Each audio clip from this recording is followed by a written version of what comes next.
I didn't think that my little post yesterday was going to make you reach out to it. Happy to share my journey. I wrote a long post on the 17th of May, and I had several people like, "Hey, this is good stuff." So I was like, nobody's going to read this long post. I was like, let me put this video. Exactly. And I'm glad you did that because I don't read long posts, man. I'm a video guy. I'm a visual. So that's right. Every time someone says long post alert, I probably start doing something else. It's just different.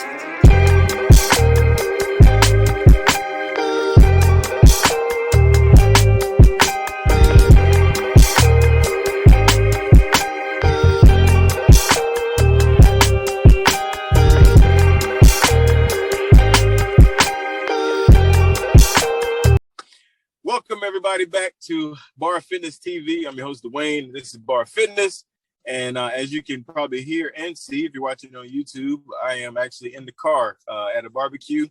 This is Memorial Day, and we're recording today with a E2M'er. Everybody know I've interviewed a lot of E2M'ers because E2M is a program that changed my life. And so I love to share other E2M stories to motivate and inspire E2M'ers and to try to push people into this program because we think it's one of the best programs out there. And so today I have the honor to have a brother on. We've been Facebook friends for a good while, and I'm super excited to get him on. Have on my brother Todd. How you doing, man? Hey, Dwayne. I'm doing great, man. I'm down here in Arkansas, and it's a beautiful day here. So thanks for having me on. Awesome, brother. Awesome, brother. Well, listen, before we actually went live, you mentioned a recent post that you had, man, and it kind of caught my attention because I love to hear people's stories, man. So just talk about your fitness journey before E2M. So I'm a military officer, so I've been fairly physically fit, my entire military career, and then in October of 2019, I ruptured my left Achilles. And if anybody's had that injury, they know what I'm talking about. If you know, then you know. It's a pretty devastating injury. And from there, I done it in October of 2019. So I got promoted in April of 20, the spring. And so in that 9-8 month window, I put on some weight and I got promoted. I put my service uniform on, and that bottom button just did not fit right. And I think by the end of the day, I think I had actually popped it off. And I think I took some pictures, and I did my daughter. I put her right in front of me. I got guys that photo. I put my daughter right in front of me so nobody could see the bottom of my jacket had burst open. And that was up here. I said, man, I got to do something to get back right, which I had I had a few more months of healing up. I think it took me about 9 months, maybe 10 months before I was able to start walking, and then eventually start. So that's how I got started. So that was April of 20. So fast forward about a year later, and I had a really good friend who was in E2M, Mario Coaxum. He's in the state of New Jersey, but he went to the Citadel, I believe, and he may have known Jeff. So I think that's how he was connected to the program, and he was in it. Him and his wife Leslie were in it. And so he sent me this text one night. It was a Sunday night. I'll never forget it. I live to be 100. Man, you need to join E2M. I'm like everybody else. Dude, what is that, man? I don't even know what that is. And he was like, he sent me the text that goes out with all the tools, right? And then at the bottom, he said, it's only $360 or $320, I think is what it is. And he said, it's only a one-time fee. And I said, for me and my wife? And he said, yeah, for both of you. You never had to pay again. And I'm like, there ain't no way, man. No program out there like that. And he said, I'm telling you. And he showed me, then he sent me the photographs of his before and after, before he started. And then afterwards, and he was really, really slim in his midsection. Like I could see all of his abs. And I was like, my God. And, the first question is always, how long does it take you to get like that? And, on it, what is it like? And then at that point, I was pretty much hooked. So I remember waking my wife up, like, hey, you want to join this E2M program? And she was like, I don't care. Because my wife has always eaten healthy. And she was like, I don't care. So I went in there, got on the computer, and I signed this up. And May the 17th was my first day. I think that was my first Monday working out. Mine too. Yeah, we started this is our anniversary round right here. So we started. So that's kind of my story. That's kind of how I got started. And it seemed like you and Eddie had, like, when I started, it seemed like, man, these guys must have been doing this forever. Because when I started getting in, I started looking for y'all posts every day. And then that's kind of how I got like, well, this is what they did. Let me do that. Nice. Yeah, no, we started at the same time. Wow. I connected with Eddie early, man. Eddie, he was on the show not too long ago, and he said, if you tag or comment on my post, I'm going to say something. So I started doing that like week 2 of E2M, and we started that bomb. And then I follow his example, kind of like you follow our example. I did the same thing with him. Just every time he would post, I'd make sure I had a post out there.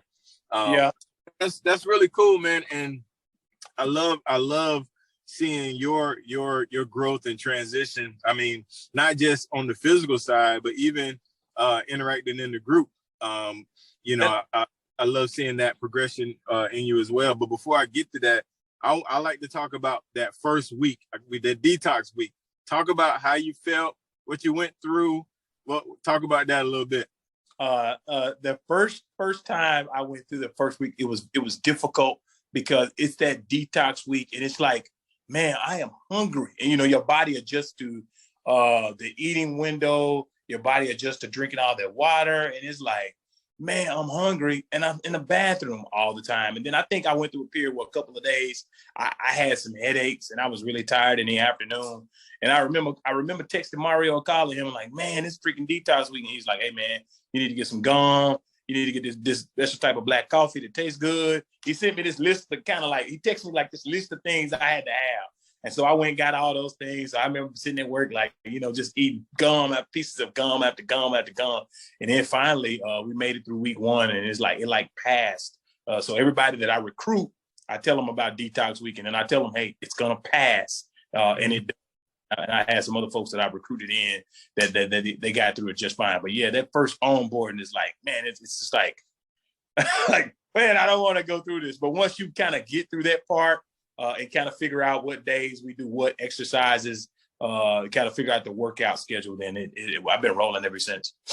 Oh yeah, no doubt. Once you get in, man, it gets fun, and you begin to find your tribe and find your folks and interact with the group, man. And everybody, I think, has that transition. That's why I like to share that, because a lot of people are going to come in and go through that, and they may, write down these tips, from our conversation. So talk about the group, man. You mentioned me and Eddie and your man Coates, and talk about your tribe and just connecting with people. This group, I've connected with. I mean, there's a lot of people in here that I know just, through my Facebook friends. So I try to tag them because when we got back, when we joined here in Arkansas, it wasn't a really big thing here. So some of the folks that are in now are people that like we've reached out to. Now they're in the program. So I try to tag them. And I've had a lot of them come back to me and say, thanks for posting. Your posts have motivated me. I work out more because of your posts. So that's why I do it every day. Some of them have like lifted me up when I was down. I think that's the power of it. And I can also go a step further to say I am skeptical of people that do not post, but say they're working out, because I'm not saying they're not doing it. I'm just saying that Todd Sevier, my boss told me this at work the other day. I'm not saying that a person can't do it. I'm just saying because I don't see your posts, it makes me skeptical of your workouts, right? Because I don't know if you're doing them or not. So I be skeptic. So that back and forth, that engagement, it almost gives me, sometimes I feel like it gives me the liberty to post or comment on someone because, hey, here's what I did, now let me see what you did. Because I've had, you don't want to be out there like comment on everybody's post, but they never see what you do, right? So you got to like show them that, hey, I'm putting in work too. I'm down here drinking all my water too, just like you are. I'm eating my grilled chicken and my broccoli just like you are. So, but I think that back and forth, that dialogue keeps you engaged to the program. It's just like today. I hadn't worked out today, but I've been looking at everyone's posts, and I saw a couple folks like Keisha Green. She's always in there getting it in. Crystal James, Crystal Elder. I mean, they like put it down. Chadwick Brothers, Matt, Dulce Dodge. I mean, they're in there getting it in every day. And it's like when you see them in there, Cassandra Wilson, when you see them in there putting it down, it's like, dang, man, I gotta go put my stuff on and go to work too. they are like laying a marker. It's like, hey, they're consistent. And so it forces you to like get in there and get some as well. Yeah, no, totally agree. Totally agree with all that, man. And it's unlike anything else I've ever been a part of, you know, just that connection, the back and forth, the dialogue, and all of that. So as we get ready to wrap it up, man, what would be your words of encouragement or words to motivate somebody that might be on the fence when it comes to joining this program? Someone that's on the fence, I would tell them to give it a chance. Join E2M. E2M is more than a fitness program. It's a lifestyle. It is a journey. And once you get in, the support and the family that you're going to join is life changing. Tell anybody to give it a chance. It's nothing like you've ever done before. It's not like any other fitness program. It's not like going to the gym and meeting with a personalized coach. This is not what this is. This is way more. When you think about all the tools that you get in the program, I mean, if you listen to Reese, I mean, Rewire to Fire, I mean, if you just listen to that alone, I mean, that can get your mental space right there. So just a lot. E2M has a lot to offer. So I would tell you, give it a shot. It'll be worth it. If you join E2M, you won't be disappointed. The program works. That's great. I even heard a guest say that Reese is worth that 320, like just her classes alone. I know. I've been running, and then I'll get off, and when I get done with my workout, I'll go play her and kind of listen to her talk about, you know, she was talking about blame the other day, and I just was like, so I went back to my office sitting there thinking about all the things that she had said, and I texted a couple other people like, hey, you need to go listen to Reese. And people come back. Some of my little tribe came back like, wow, I listened to Reese. I didn't know she was that good. I was like, yeah, she is excellent. Amazing. So she's amazing. That's right. That's the appropriate word to describe her. So for sure, bro. But listen, man, this has been fun. Definitely great to connect with you verbally instead of just little messages in the comment section. Yes, sir. And I want to thank you again for coming on. To the B.A.R Fitness folks, thank you guys for tuning in to B.A.R Fitness. Make sure you guys remember the verse that we stand on, 1 Timothy 4:8. The physical body, Paul said, hey, it's good to take care of the physical body, but we also have to take care of the spiritual. So until next time, you guys, God bless, and we are out. It's just different.